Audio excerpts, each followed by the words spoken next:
The Dunwich Horror by H.P. Lovecraft. Chapter 3. Meanwhile, old Whateley continued to buy cattle without measurably increasing the size of his herd. He also cut timber and began to repair the unused parts of his house, a spacious, peaked-roofed affair whose rear end was buried entirely in the rocky hillside, and whose 3 least ruined ground floor rooms had always been sufficient for himself and his daughter. There must have been prodigious reserves of strength in the old man to enable him to accomplish so much hard labour, and though he still babbled dementedly at times, his carpentry seemed to show the effects of sound calculation. It had already begun as soon as Wilbur was born, when one of the many tool sheds had been put suddenly in order, clapboarded and fitted with a stout, fresh lock. Now, in restoring the abandoned upper story of the house, he was a no less thorough craftsman. His mania showed itself only in his tight boarding up of all the windows in the reclaimed section, though many declared that it was a crazy thing to bother with the reclamation at all. Less inexplicable was his fitting up of another downstairs room for his new grandson, a room which several callers saw, though no one was ever admitted to the closely boarded upper story. This chamber he lined with tall, firm shelving, along which he began gradually to arrange in apparently careful order all the rotting ancient books and parts of books which during his own day had been heaped promiscuously in odd corners of the various rooms. "I made some use of him," he would say as he tried to mend a torn black-letter page with paste prepared on the rusty kitchen stove. "But the boy's fitting to make better use of him. He'd oughter have him as well so as he can, for they're going to be all of his learning." When Wilbur was a year and 7 months old, in September of 1914, his size and accomplishments were almost alarming. He had grown as large as a child of 4, and was a fluent and incredibly intelligent talker. He ran freely about the fields and hills, and accompanied his mother on all her wanderings. At home, he would pore diligently over the queer pictures and charts in his grandfather's books, while old Whateley would instruct and catechize him through long, hushed afternoons. By this time, the restoration of the house was finished, and those who watched it wondered why one of the upper windows had been made into a solid plank door. It was a window in the rear of the east gable end, close against the hills, and no one could imagine why a cleated wooden runway was built up to it from the ground. About the period of this work's completion, people noticed that the old tool house, tightly locked and windowlessly clapboarded since Wilbur's birth, had been abandoned again. The door swung listlessly open, and when Earl Sawyer once stepped within after a cattle-selling call on old Whateley, he was quite discomposed by the singular odour he encountered. Such a stench, he averred, as he had never before smelt in all his life, except near the Indian circles on the hills, which could not come from anything sane or of this earth. But then, the homes and sheds of Dunwich folk have never been remarkable for olfactory immaculateness. The following months were void of visible events, save that everyone swore to a slow but steady increase in the mysterious hill noises. On May Eve of 1915, there were tremors which even the Aylesbury people felt, whilst the following Halloween produced an underground rumbling, queerly synchronized with bursts of flame. "Them was Whateley's doings," from the summit of Sentinel Hill. Wilbur was growing up uncannily, so that he looked like a boy of 10 as he entered his 4th year. He read avidly by himself now, but talked much less than formerly. A settled taciturnity was absorbing him, and for the first time people began to speak specifically of the dawning look of evil in his goatish face. He would sometimes mutter unfamiliar jargon and chant in bizarre rhymes which chilled the listener with a sense of unexplainable terror. The aversion displayed towards him by dogs had now become a matter of wide remark, and he was obliged to carry a pistol in order to traverse the countryside in safety. His occasional use of the weapon did not enhance his popularity amongst the owners of canine guardians. A few callers at the house would often find Lavinia alone on the ground floor, while odd cries and footsteps resounded in the boarded-up 2nd story. She would never tell what her father and the boy were doing up there, though once she turned pale and displayed an abnormal degree of fear when a jocose fish peddler tried the locked door leading to the stairway. That peddler told the store loungers at Dunwich village that he had heard a horse stamping on the floor above. The loungers reflected, thinking of the door and the runway, and of the cattle that so swiftly disappeared. Then they shuddered as they recalled tales of old Whateley's youth, and of the strange things that are called out of the earth when a bullock is sacrificed at the proper time to certain heathen gods. It had for some time been noticed that dogs had begun to hate and fear the whole Whateley place as violently as they hated and feared young Wilbur personally. In 1917 the war came, and Squire Sawyer Whateley, as chairman of the local draft board, had hard work finding a quota of young Dunwich men fit even to be sent to development camp. The government, alarmed at such signs of wholesale regional decadence, sent several officers and medical experts to investigate, conducting a survey which New England newspaper readers may still recall.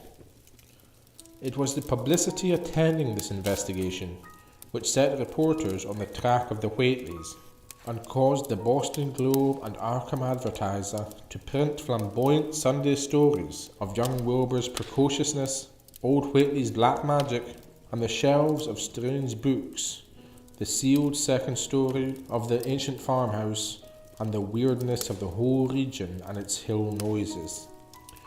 Wilbur was 4.5 then, and looked like a lad of 15. His lips and cheeks were fuzzy with a coarse dark down, and his voice had begun to break. Earl Sawyer went out to the Whateleys' place with both sets of reporters and cameramen, and called their attention to the queer stench which now seemed to trickle down from the sealed upper spaces. It was, he said, exactly like a smell he had found in the tool shed abandoned when the house was finally repaired, like the faint odours which he sometimes thought he caught near the stone circle on the mountains. Dunwich folk read the stories when they appeared and grinned over the obvious mistakes. They wondered, too, why the writers made so much of the fact that old Whateley always paid for his cattle in gold pieces of extremely ancient date. The Whateleys had received their visitors with ill-concealed distaste, though they did not dare court further publicity by a violent resistance or refusal to talk. Chapter 4. For a decade, the annals of the Whateleys sink indistinguishably into the general life of a morbid community, used to their queer ways and hardened to their May Eve and All Hallows orgies. Once a year they would light fires on the top of Sentinel Hill, at which times the mountain rumblings would recur with greater and greater violence, while at all seasons there were strange and portentous doings at the lonely farmhouse. In the course of time, callers professed to hear sounds in the sealed upper story, even when all the family were downstairs, and they wondered how swiftly or how lingeringly a cow or bullock was usually sacrificed. There was talk of a complaint to the Society for Prevention of Cruelty to Animals, but nothing ever came of it, since Dunwich folk are never anxious to call the outside world's attention to themselves.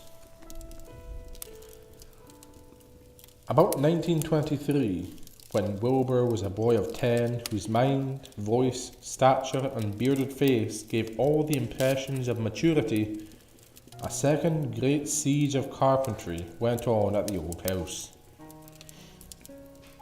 It was all inside the sealed upper part, and from bits of discarded lumber people concluded that the youth and his grandfather had knocked out all the partitions and even removed the attic floor, leaving only one vast open void between the ground story and the peaked roof.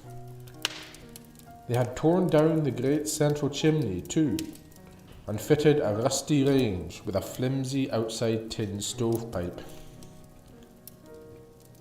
In the spring after this event, old Whateley noticed the growing number of whippoorwills that would come out of Cold Spring Glen to chirp under his window at night. He seemed to regard the circumstance as one of great significance, and told the loungers at Osborne that he thought his time had almost come. "They whistling Jester tune with my breathing now," he said, "and I guess they're getting ready to catch my soul. They know it's a-going out, and don't calculate to miss it. You and your boys, after I'm gone, whether they get me or not. If they do, they'll keep up a-singing and laughing till the break of day. If they don't, they'll kinda quieten down like. I expect them and the souls they hunts for some pretty tough tussles sometimes." On Lammas night, 1924, Dr. Houghton of Aylesbury was hastily summoned by Wilbur Whateley, who had lashed his one remaining horse through the darkness and telephoned from Osborne's in the village. He found old Whateley in a very grave state, with a cardiac action and stertorous breathing that told of an end not far off. The shapeless albino daughter and oddly bearded grandson stood by the bedside, while from the vacant abyss overhead there came a disquieting suggestion of rhythmical surging or lapping, as of the waves on some level beach. The doctor, though, was chiefly disturbed by the chattering night birds outside, a seemingly limitless legion of whippoorwills that cry their endless message in repetitions timed diabolically to the wheezing gasps of the dying man. It was uncanny and unnatural. Too much, thought Dr. Houghton, like the whole of the region he had entered so reluctantly in response to the urgent call. Towards 1 o'clock, old Whateley gained consciousness and interrupted his wheezing to choke out a few words to his grandson. "More space, Willie. More space soon. You grows, and that grows faster. It'll be ready to serve you soon, boy. I'll open up the gates to York Southworth, with a long chant that you'll find on page 7051 of the complete edition, and then put a mess to the prison. Fire from the earth can't burn it now." He was obviously quite mad. After a pause, during which the flock of whippoorwills outside adjusted their cries to the altered tempo, while some indications of the strange hill noises came from afar off, He added another sentence or two. Feed it regular, Willie, and mind the quantity. But don't let it grow too fast for the place. For if it busts quarters or gets out afore he opens the yolks off, it's all over and no use. Only them from beyond can make it multiply and work. Only them, the old ones, as wants to come back. But speech gave place to gasps again, and Lavinia screamed at the way the whippoorwills followed the change. It was the same for more than an hour, when the final throaty rattle came. Dr. Halfton drew the shrunken lids over the glazing grey eyes as the tumult of birds faded imperceptibly to silence. Lavinia sobbed, but Wilbur only chuckled whilst the hill noises rumbled faintly. They didn't get him, he muttered in his heavy bass voice. Wilbur was by this time a scholar of really tremendous erudition in his one-sided way, and was quietly known by correspondence to many librarians in distant places where rare and forbidden books of old days were kept. He was more and more hated and dreaded around Dunwich because of certain youthful disappearances which suspicion laid vaguely at his door, but was always able to silence inquiry through fear or through use of that fund of old-time gold which still, as in his grandfather's time, went forth regularly and increasingly for cattle buying. He was now tremendously mature of aspect, and his height, having reached the normal adult limit, seemed inclined to wax beyond that figure. In 1925, when a scholarly correspondent from Miskatonic University called upon him one day and departed pale and puzzled, he was fully 6 3/4 feet tall. Through all the years, Wilbur had treated his half-deformed albino mother with a growing contempt, finally forbidding her to go to the hills with him on May Eve and Hallowmass. And in 1926, the poor creature complained to Mamie Bishop of being afraid of him. There's more about him as I knows than I can tell you, Mamie, she said. And nowadays, there's more what I know myself. I vow afore God, I don't know what he wants, nor what he's a-trying to do. That Halloween, the hill noises sounded louder than ever, and fire burned on Sentinel Hill as usual. But people paid more attention to the rhythmical screaming of vast flocks of unnaturally belated whippoorwills, which seemed to be assembled near the unlighted Whateley farmhouse. After midnight, their shrill notes burst into a kind of pandemoniac cachinnation, which filled all the countryside, and not until dawn did they finally quiet down. Then they vanished, hurrying southward, where they were fully a month overdue. What this meant, no one could quite be certain till later. None of the country folk seemed to have died, but poor Lavinia Whateley, the twisted albino, was never seen again. In the summer of 1927, Wilbur repaired 2 sheds in the farmyard and began moving his books and effects out to them. Soon afterwards, Earl Sawyer told the loungers at Osborne's that more carpentry was going on in the Whateley farmhouse. Wilbur was closing all the doors and windows on the ground floor, and seemed to be taking out partitions as he and his grandfather had done upstairs 4 years before. He was living in one of the sheds, and Sawyer thought he seemed unusually worried and tremulous. People generally suspected him of knowing something about his mother's disappearance, and very few ever approached his neighbourhood now. His height had increased to more than 7 feet and showed no signs of ceasing its development. End of part 2.